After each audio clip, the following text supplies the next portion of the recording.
Hi, my name's Phil. I like talking about politics, and in this video I'd like to discuss the small row that's blown up between the government and the parent group of P&O Ferries, and how in their handling of the matter the Downing Street operation may be showing itself once again to have not only failed, but more importantly potentially failed to deal with the aftermath.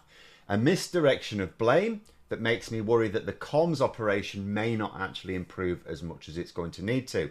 But first, for daily political commentary, please click the subscribe button so you don't miss out. So for those who may not know much about this, let me go over the quick background.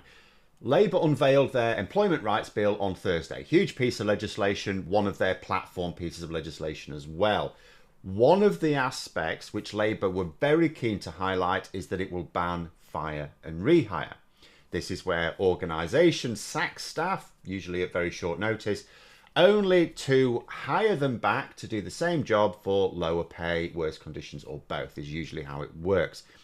So, but it effectively works on the basis of you fire staff and then you hire staff to do the same job, which really shouldn't be legal, and in a year or so's time isn't going to be legal. So the fact that Labour are legislating against this practice, and the fact that the leadership has been so keen to promote this particular aspect of what is a large piece of legislation so strongly, means that the current government thinks that the practice is wrong and that it's harmful and that it should be stopped. Now, the most famous abuse of this practice was a few years ago by P&O Ferries. They sacked 100, I think it was about 800 British workers without any warning. They were all just told via a video message, leave the place, you're sacked, you're gone, go to the job centre, it's over there, I think. And then they replaced them with agency workers at much lower pay. This was even worse than the usual methods of fire and rehire, because the sacked workers weren't even just rehired at lower pay, they weren't rehired at all. It was just left, short notice, no job, no wages, no time to find new jobs. It was, to put it mildly, deeply unpopular with the public. The Tories pretended to be outraged, even though it later transpired that the then Conservative government knew it was going to happen before the workers did, and did nothing. They also did nothing in the years which followed. So on Thursday, Louise Haigh was one of the ministers unveiling this particular aspect of the new legislation. She explained how it would prevent anyone doing what P&O Ferries had done a few years ago. Since then, the parent group, DP World, has said that they're putting an announcement of £1 billion of investment on hold. Downing Street reacted by saying, oh, yeah, Louise Haigh's position, yeah, it's not the government position, you know. And then there's been reports suggesting she's been ticked off for it. Except, as I'll explain, it is not Haigh's cock-up, and it's Downing Street's cock-up. And it doesn't matter what you think should have happened. It still all comes back down to them. So, first of all, what are the two viewpoints that I suggest you could take regarding the action here? So, first of all, one viewpoint is that a government is presenting legislation which is going to be savagely attacked by their opponents, and this legislation is being very aggressively attacked in the media and by the Conservatives, and it's going to carry on being attacked for the next year or so. So the government needs to keep reminding the public of why this legislation is needed. The public know about the P&O scandal and they strongly disapproved. So linking the legislation with the public outrage of a few years ago is good politics. If that company throws a hissy fit, the government needs to be able to face it down. If multinationals think that they can cow the government into laying off their immoral practices by just waving their wallets around, it means the government has exposed itself as weak. The second view you can take is, although it's good politics, being accused of sacrificing investment for the sake of shooting your mouth off may not be considered good government, and it might have been better to be more diplomatic in this case. Now, I will accept either view as valid, although you can probably guess I favour the first. But here's the thing. Both of these viewpoints come down to this being the fault of the Downing Street spads, for which Starmer is responsible, not Haigh, or even Rayner. Some outlets are trying to blame her as well. I have no idea why. So let's follow it through. So if your view is that it's vital that Labour link controversial legislation with the practices which offended the public, then what Haigh did was exactly right, and the government should have backed her and accused DP World of behaving like children. If you believe this or anything close to that view, then Obviously, this is Downing Street's cock-up because they've backed down. They've tried to blame Haigh, attacking one of their own because they don't have the balls to stand up against bad management practices. But even if you think Haigh shouldn't have said what she said, it's still the Spads who were at fault.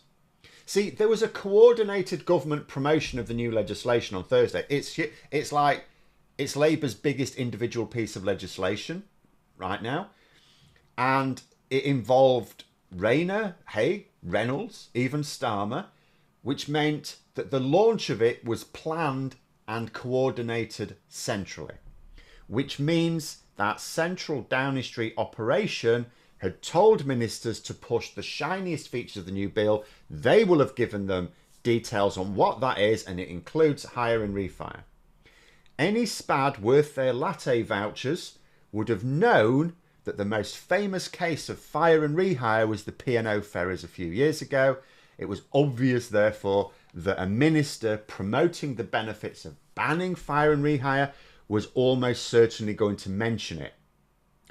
Not to mention that Haigh travelled to Dover specifically to make this point, which Downing Street must have known about. They must have known she was going to Dover in the morning, then later in the morning would be in the House of Commons presenting it to the House.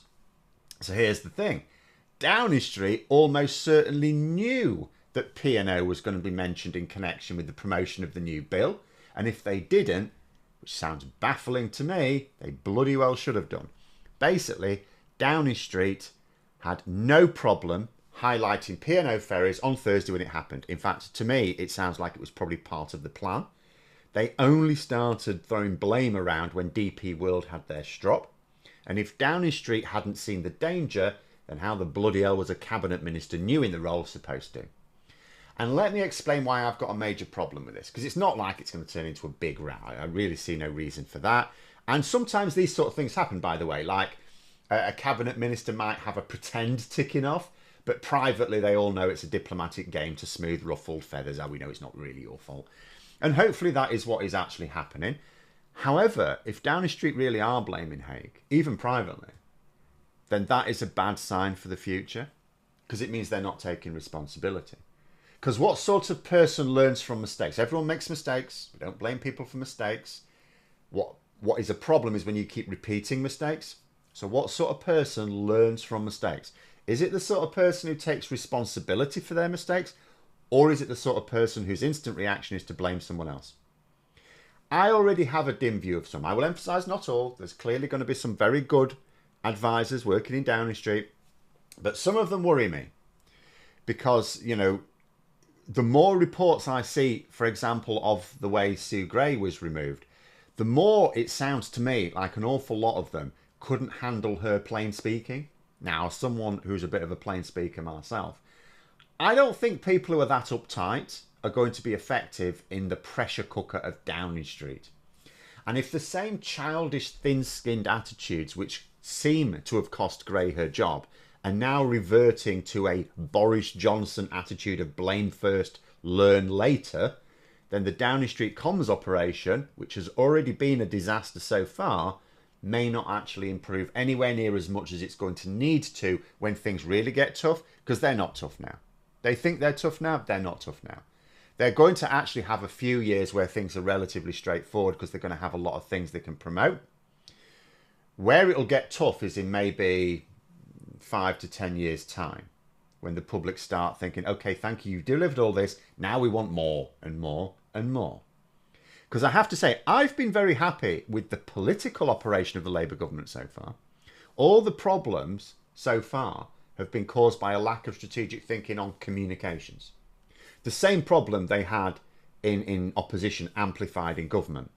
And it makes no sense to me to let the politicians who are doing their jobs well enough take the flak for the sake of advisors who are two a penny, needing their egos protected. But let us hope that is not what's actually going on here. It's just what it looks like. Hopefully, that's all it is. It's just looking like that in public, but behind closed doors, they've acknowledged where the real problem was. Mind you, I would still say the real problem was a multinational pretending to withhold investment, who've probably got no real intention of doing so because then they won't make as much money. I think I would have called their bluff, frankly. As well as maybe made a show of taking a little look at the operation of their government contracts, perhaps. But there we are. Those are my thoughts. Let me know yours in the comments below. If you enjoyed the video, please click the like button and subscribe. And if you'd like to support the channel further, you can join for memberships. Thanks for watching. Until next time, I'll see you later.